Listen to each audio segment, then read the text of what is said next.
Black holes हमारे पूरे ब्रह्मांड में सबसे रहस्यमय वस्तुओं में से एक है। स्पेस में ये ऐसे प्लेसेस होते हैं जहां ग्रेविटी का प्रभाव इतना ज्यादा होता है कि हमारे करंट फिजिकल थ्योरीज वहां ब्रेक कर जाते हैं। यहाँ तक कि खुद लाइट भी इनसे होकर वापस नहीं आ पाती।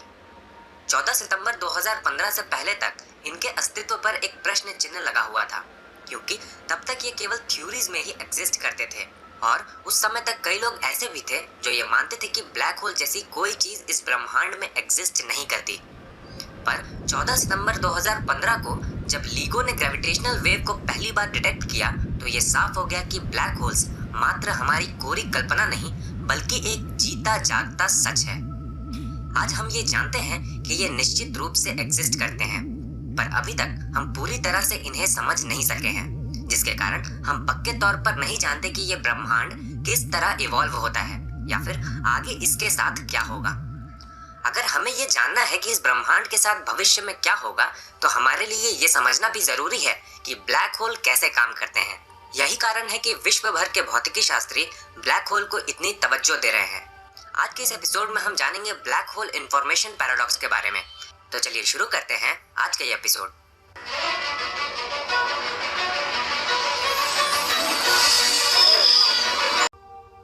साल 1974 से पहले तक ब्लैक होल्स हमारे लिए पैराडॉक्शियल नहीं थे, क्योंकि हम इनके बारे में केवल ये जानते थे कि ये स्पेस में ऐसे प्लेसेस होते हैं जहां ग्रेविटी का प्रभाव इतना ज्यादा होता है कि खुद लाइट भी वहां से वापस होकर नहीं आ पाती। यानी कि एक बार अगर कोई ऑब्जेक्ट ब्लैक होल के इवेंट होराइजन को पार कर जाए तो उसका वापस लौटना इम्पॉसिबल हो जाता है। यानी कि ये इवेंट होराइजन एक क्लोज्ड सरफेस होता है जिसमें सब कुछ हमेशा के लिए ट्रैप हो जाता है, जो ब्लैक होल से कभी वापस नहीं आ पाता, पर उनका अस्तित्व कभी पूरी तरह से खत्म नहीं होता। मतलब कि अगर हम एक किताब को एक ब्लैक होल में फेंक दे तो वो हमेशा के लिए उसमें चला जाएगा, यानी कि उसमें मौजूद इंफॉर्मेशन हमेशा के लिए हमसे ओझल हो जाएगी, पर वो फिर भी रहेगा ब्लैक होल में ही। पर साल 1974 में स्टीफन हॉकिंस ने पूरी दुनिया को दिखाया कि ब्लैक होल का भी अपना टेम्परेचर होता है जो उनके मास से इनवर्सली प्रोपोर्शनल होता है। यानी कि एक ब्लैक होल का मास अगर ज्यादा है तो उसका टेम्परेचर कम होगा, और अगर ब्लैक होल का मास कम है तो उसका टेम्परेचर ज्यादा होगा। इस टेम्परेचर की वजह से वो हमेशा रेडिएशन एमिट करते रहते हैं, जिसे हॉकिंस रेडिएशन का नाम दिया गया है। इस हॉकिन रेडिएशन को एमिट करते रहने के कारण ऐसे ब्लैक होल्स जिनके पास निगलने के लिए कुछ नहीं होता धीरे धीरे अपना मास खोते जाते हैं, और एक समय ऐसा आता है जब उनका अस्तित्व पूरी तरह खत्म हो जाता है। इसे ब्लैक होल इवेपोरेशन भी कहते हैं। अगर आप जानना चाहते हैं कि हॉकिंस रेडिएशन क्यों और कैसे काम करता है तो हमारा पिछला एपिसोड जरूर देखें, क्योंकि हमने उसमें डिटेल में इसे समझाया है। खैर चलिए अब आगे बढ़ते हैं।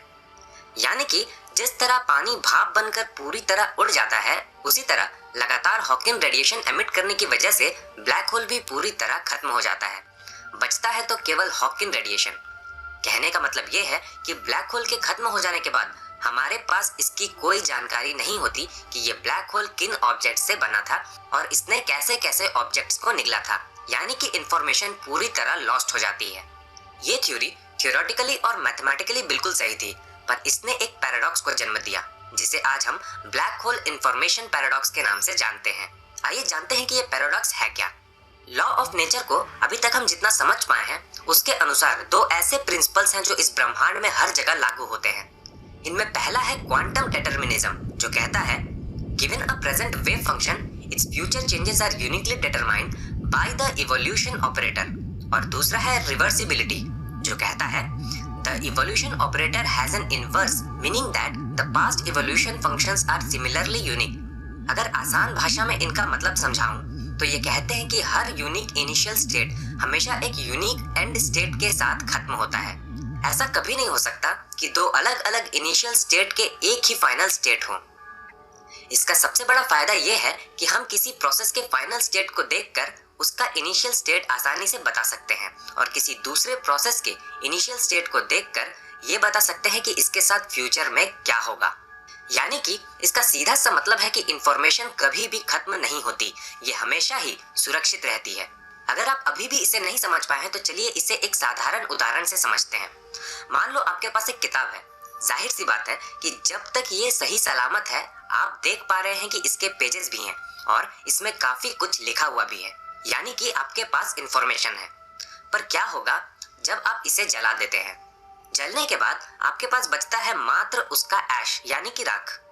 अगर आप में से कुछ लोग ये कहें कि यहाँ तो इंफॉर्मेशन लॉस्ट हो गई, क्योंकि अब ना तो हमारे पास इसके पेजेस बचे हैं और ना ही वो जो उन पेजेस में लिखा हुआ था, फिर तो यहाँ भी नेचर के लॉ को फॉलो नहीं किया जा रहा है। अगर आप भी ऐसा सोच रहे हैं तो आप गलत हैं। जैसा कि मैंने पहले ही बताया, इंफॉर्मेशन कभी भी लॉस्ट नहीं हो सकती। अगर इस उदाहरण की बात करें तो किताब के जलने के बाद हमारे पास बचती है ऐश यानी कि राख। जैसा कि मैंने पहले ही बताया, हर यूनिक इनिशियल स्टेट का हमेशा एक यूनिक फाइनल स्टेट ही होता है और हर यूनिक फाइनल स्टेट का एक यूनिक इनिशियल स्टेट ही होता है। इस कारण हम किसी प्रोसेस के बारे में ये बता सकते हैं कि इसके साथ पास्ट में क्या हुआ था या फिर फ्यूचर में इसके साथ क्या होगा। इस उदाहरण में थियोरेटिकली अगर हम बचे हुए राख और स्मोक को बिल्कुल सही ऑर्डर में असेंबल करें तो वो किताब हमें वापस मिल जाएगी। आमतौर पर ऐसा होता नहीं है, पर थियोरेटिकली ये पॉसिबल है। यानी कि किताब के जलने के बाद भी उसकी इंफॉर्मेशन खत्म नहीं हुई। अगर आप अभी भी इस कॉन्सेप्ट को नहीं समझ पाए हैं तो चलिए एक और साधारण उदाहरण लेते हैं। हम जानते हैं कि हाइड्रोजन और ऑक्सीजन को सही क्रम में मिलाने पर हमें मिलता है पानी। तो हम ये आसानी से कह सकते हैं कि पानी तब बना होगा जब हाइड्रोजन और ऑक्सीजन सही क्रम में मिले होंगे। यहाँ पानी फाइनल स्टेट है, जिसे देखकर हम इसका इनिशियल स्टेट आसानी से बता रहे हैं। यानी कि इंफॉर्मेशन हमेशा ही सुरक्षित रहती है। तो अब तक हमने क्या जाना? हमने जाना कि इंफॉर्मेशन हमेशा ही सेफ रहती है, जो हमारे यूनिवर्स को डिटर्मिनिस्टिक बनाता है। यानी कि किसी एक्सपेरिमेंट के फाइनल स्टेट को देखकर हम उसके इनिशियल स्टेट के बारे में बता सकते हैं और इनिशियल स्टेट को देखकर फाइनल स्टेट के बारे में। पर अगर किसी प्रोसेस के फाइनल स्टेट को देखकर हम उसके इनिशियल स्टेट के बारे में बिल्कुल भी ना बता पाए तो वहां पैराडॉक्स उत्पन्न होगा, क्योंकि ये लॉ ऑफ नेचर को वायलेट करेगा। ब्लैक होल्स के साथ बिल्कुल ऐसा ही होता है। हॉकिंग रेडिएशन छोड़ते रहने की वजह से ब्लैक होल्स अपना मास लगातार खोते रहते हैं और एक समय ऐसा आता है जब वो पूरी तरह से खत्म हो जाते हैं। जब वो खत्म होते हैं तो वहाँ हॉकिंग रेडिएशन के अलावा कुछ नहीं बचता और हॉकिंग रेडिएशन में कोई इंफॉर्मेशन नहीं होती। यानी कि ब्लैक होल के खत्म होने के बाद ये कोई नहीं बता सकता कि ब्लैक होल किस चीज से बना था या फिर उसने कैसे कैसे खगोलीय पिंडों को अपने अंदर निगल लिया था। इसका सीधा सा मतलब ये हुआ कि यहाँ इंफॉर्मेशन लॉस्ट हो गई, जो कि लॉ ऑफ नेचर को वायलेट करता है। इसलिए ये एक पैराडॉक्स है और इसे ब्लैक होल इंफॉर्मेशन पैराडॉक्स कहते हैं। चलिए इसे थोड़े और अच्छे तरीके से समझते हैं। फिजिक्स कम्युनिटी में ब्लैक होल्स को लेकर हमेशा एक अहम सवाल रहा है और वो ये है कि do black holes have hair और नॉट। आप सोच रहे होंगे कि अब इसका मतलब क्या है। आइए इसे समझते हैं। जिस भी बड़े ऑब्जेक्ट के बारे में अब तक आप जानते हैं वो काफी कॉम्प्लेक्स होते हैं। उदाहरण के लिए अगर ग्रहों की बात करें तो कोई भी दो ग्रह कुछ हद तक एक जैसे तो जरूर हो सकते हैं, पर ऐसा बिल्कुल भी नहीं हो सकता कि दोनों एक दूसरे के बिल्कुल कार्बन कॉपी हों। ऐसा इसलिए क्योंकि उनमें कई सारे प्रॉपर्टीज होते हैं जो उन्हें एक दूसरे से अलग बनाते हैं। दो ग्रहों के एक दूसरे का कार्बन कॉपी होने के लिए उनके अंदर हर पॉइंट पर सेम कंपोजिशन और डेंसिटी होनी चाहिए। कहने का मतलब ये है कि इस ब्रह्मांड में मौजूद हर ऑब्जेक्ट किसी न किसी प्रॉपर्टी के आधार पर एक दूसरे से किसी न किसी वे में अलग जरूर है। जो प्रॉपर्टीज इन्हें एक दूसरे से अलग बनाते हैं उन्हें हेयर कहा गया है। पर अगर ब्लैक होल की बात करें तो इनमें केवल 3 प्रॉपर्टीज ही होते हैं: मास, इलेक्ट्रिक चार्ज और स्पिन। इसका मतलब ये हुआ कि दो अलग अलग ब्लैक होल्स में अगर ये तीनों चीजें सेम हुई तो थियोरेटिकली वो दोनों बिल्कुल एक दूसरे के कार्बन कॉपी कहलाएंगे। यानी कि ऐसा कोई तरीका नहीं बचता जिससे कि ऐसे केसेस में हम दो ब्लैक होल्स को यूनिकली आइडेंटिफाई कर पाएं।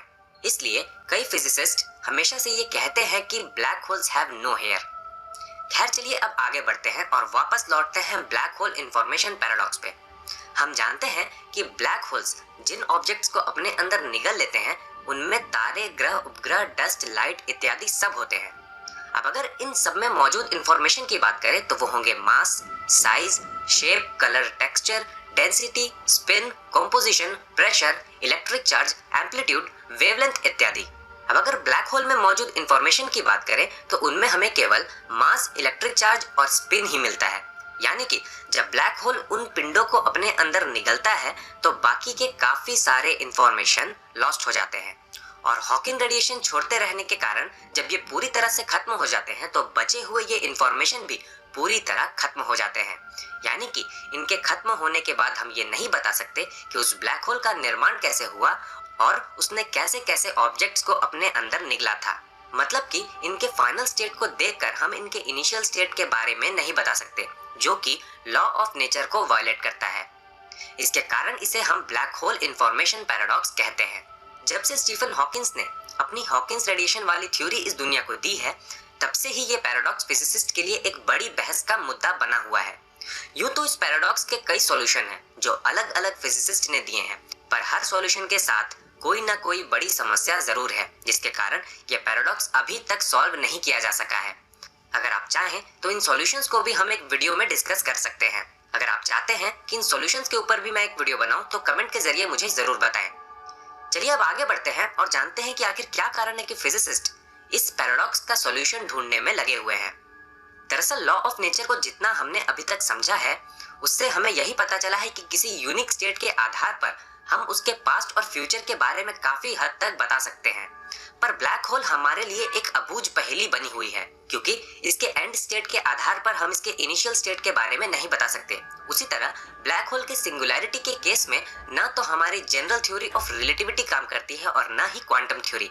मतलब कि जब तक हम ब्लैक होल्स को पूरी तरह से समझ नहीं लेते, हम इस ब्रह्मांड के व्यवहार को नहीं समझ सकते, और जब तक हम इस ब्रह्मांड के व्यवहार को एक्यूरेसी के साथ नहीं समझ लेते, हम ये नहीं बता पाएंगे कि ये ब्रह्मांड पहले कैसा था और भविष्य में इसके साथ क्या होगा। अभी तक जो भी हमने इस ब्रह्मांड के भूत और भविष्य के बारे में पढ़ा या सुना है वो मात्र थ्योरीज है। पर अगर हम ब्लैक होल्स को पूरी तरह समझने में कामयाब हो जाते हैं तो हम सब कुछ एक्यूरेटली प्रेडिक्ट कर पाएंगे। ब्लैक होल्स हमें हमेशा ये एहसास दिलाते हैं कि जितना भी अभी तक हमने जाना है वो काफी नहीं है, यानी कि काफी कुछ ऐसा अभी भी बचा हुआ है जिसके बारे में हम बिल्कुल नहीं जानते। और जब हम उन सभी चीजों के बारे में जान जाएंगे तो ये दुनिया पूरी तरह बदल जाएगी। दोस्तों, आज के इस एपिसोड में बस इतना ही। आशा करता हूँ कि एपिसोड आपको पसंद आया होगा। अगर ऐसा है तो इसे लाइक और शेयर करना ना भूलें। अगर आप इस चैनल पर नए हैं तो इसे सब्सक्राइब जरूर करें। तो दोस्तों, मिलते हैं विज्ञान के एक और दिलचस्प टॉपिक के साथ अगले एपिसोड में। तब तक के लिए नमस्कार।